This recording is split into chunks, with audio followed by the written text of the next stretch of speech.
Shalom, perkenalkan nama saya Fitriani Lasa, NIM 1.03.2021.0091, kelas D, semester 4, Prodi Manajemen Pendidikan Kristen. Saya membuat video ini untuk memenuhi tugas ujian tengah semester mata kuliah Manajemen Pembelajaran. Materi yang akan saya presentasikan tentang konsep pengawasan pembelajaran. Yang pertama, pengertian konsep pengawasan pembelajaran.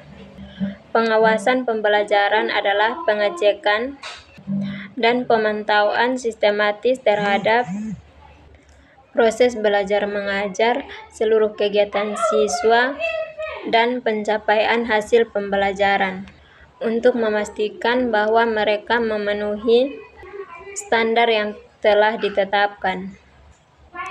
Konsep pengawasan pembelajaran melibatkan aspek-aspek seperti pengawasan siswa, pengawasan guru, pengawasan kurikulum, dan pengawasan sistem administrasi sekolah. Pembelajaran juga merupakan salah satu proses penting dalam dunia pendidikan. Pengawasan pembelajaran berperan penting dalam menjamin kualitas pembelajaran yang dilakukan. Pengawasan pembelajaran merupakan proses memantau dan mengontrol proses belajar mengajar yang dilakukan di sekolah. Tujuannya adalah untuk memastikan bahwa proses pembelajaran berlangsung efektif dan efisien, serta memberikan manfaat yang optimal bagi peserta didik. Konsep pengawasan pembelajaran meliputi beberapa aspek, yaitu yang pertama, aspek penilaian. Aspek ini berkaitan dengan evaluasi atau hasil belajar peserta didik. Penilaian dapat dilakukan melalui berbagai cara, seperti ujian, tugas, dan praktikum. Dalam pengawasan pembelajaran, penilaian harus dilakukan secara objektif dan tidak diskriminatif. Yang kedua, aspek pengendalian. Pengendalian pembelajaran merupakan pengawasan terhadap jalannya pembelajaran di kelas. Aspek ini meliputi pengawasan terhadap ketersediaan buku dan materi ajar, kondisi lingkungan, serta disiplin siswa. Yang ketiga, aspek supervisi.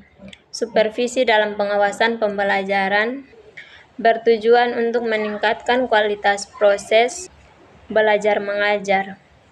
Supervisi ini dilakukan oleh guru senior atau kepala sekolah. Supervisi juga dapat dilakukan secara formal atau informal. Yang keempat, aspek peningkatan mutu. Peningkatan mutu dalam pengawasan pembelajaran meliputi peningkatan mutu pendidikan, guru, dan siswa. Hal ini dilakukan melalui kegiatan pelatihan, bimbingan teknik, dan lain sebagainya. Yang kedua, fungsi dan tujuan konsep pengawasan pembelajaran. Fungsi konsep pengawasan pembelajaran adalah memastikan bahwa proses pembelajaran dengan efektif dan efisien, serta memastikan bahwa kegiatan pembelajaran sesuai dengan tujuan pendidikan yang ditentukan. Beberapa fungsi konsep pengawasan pembelajaran, yaitu yang pertama, meningkatkan kualitas pembelajaran. Konsep pengawasan pembelajaran harus menjadi alat yang efektif dalam meningkatkan kualitas pembelajaran di sekolah. Pembelajaran yang baik akan menyebabkan siswa mampu mencapai hasil belajar yang optimal. Yang kedua, memastikan kepatuhan terhadap standar pembelajaran. Setiap sekolah atau institusi pendidikan memiliki standar pembelajaran yang harus dipenuhi. Konsep pengawasan pembelajaran memastikan bahwa standar ini dipenuhi.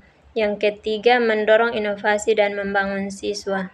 konsep pengawasan, pembelajaran juga harus mendorong siswa untuk berinovasi dan melakukan perkembangan. Pengawasan akan membantu siswa dalam melakukan pengembangan diri dan mengoptimalkan potensinya. Yang berikut tujuan dari konsep pengawasan pembelajaran adalah untuk memantau pendidikan dan meningkatkan kualitas pembelajaran serta memberikan umpan balik yang konstruktif dan berkualitas. Hal ini bertujuan untuk memastikan bahwa siswa mendapat pendidikan yang berkualitas serta untuk meningkatkan prestasi belajar siswa. Yang ketiga, faktor-faktor konsep pengawasan. Faktor yang dapat mempengaruhi kegiatan pembelajaran terhadap beberapa faktor yang mempengaruhi kegiatan pembelajaran diantaranya faktor guru, faktor siswa, sarana, dan media yang tersedia, serta faktor lingkungan. Yang pertama, faktor guru. Guru adalah komponen yang sangat menentukan dalam implementasi suatu strategi pembelajaran. Tanpa guru, bagaimana bagus dan ideal, maka strategi itu tidak mungkin dapat diaplikasikan. Keberhasilan implementasi suatu strategi pembelajaran akan tergantung pada kecerdasan guru dalam menggunakan metode dan teknik pembelajaran. Dinyatakan setiap guru akan memiliki pengalaman, pengetahuan, kemampuan, gaya, dan bahkan pandangan yang berbeda dalam mengajar. Yang kedua, faktor siswa. Siswa adalah organisme yang unik. Sesuai dengan tahap perkembangannya, perkembangan anak adalah perkembangan seluruh aspek kepribadiannya, akan tetapi tempo dan irama perkembangan masing-masing anak pada setiap aspek itu selalu sama.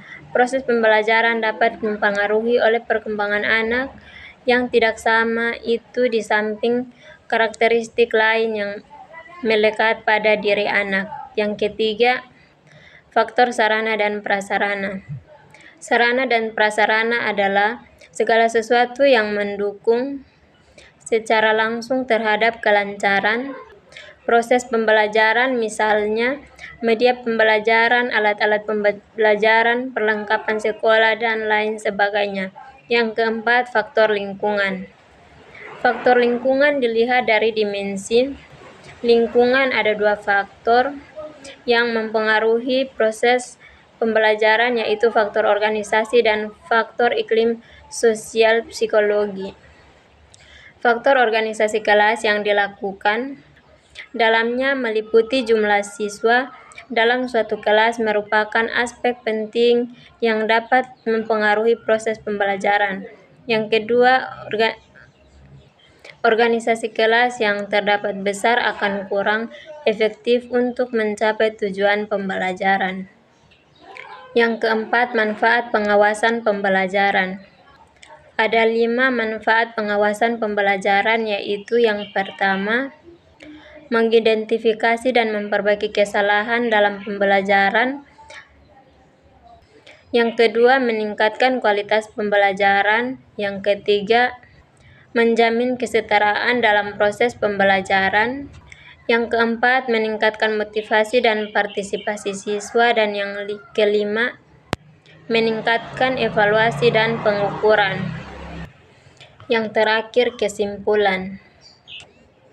Dalam konteks pengawasan pembelajaran, kita perlu memahami bahwa pengawasan yang dilakukan bukanlah semata-mata untuk mengontrol guru atau siswa, namun lebih pada mendukung dan meningkatkan kualitas pembelajaran. Untuk itu, penting bagi pengawasan pembelajaran untuk memiliki kompetensi dan pengetahuan dalam bidang pendidikan serta mampu memotivasi dan memberikan umpan balik yang konstruktif kepada guru dan siswa. Selain itu, kerjasama antara pengawas dan guru serta kesadaran siswa akan penting Pengawasan pembelajaran juga menjadi kunci keberhasilan dalam meningkatkan kualitas pembelajaran.